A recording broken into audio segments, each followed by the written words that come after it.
Laurence Brex, vous êtes à l'endroit où aura lieu le sommet européen de demain en matière d'accueil des migrants. On l'a vu, les Européens ne sont pas sur la même longueur d'onde. Est-ce que le sommet de demain pourrait aboutir à une politique commune claire cette fois-ci ?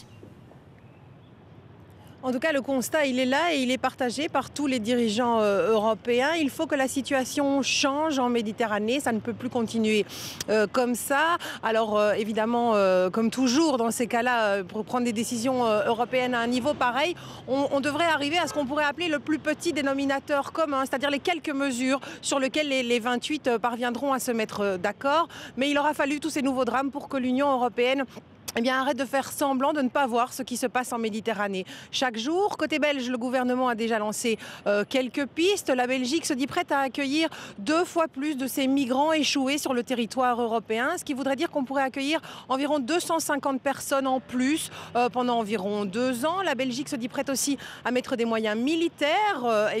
Si une telle action européenne devait être mise en place, on pense au navire de guerre, le Godesia, qui a déjà participé à des actions anti-piraterie au large de la Somalie.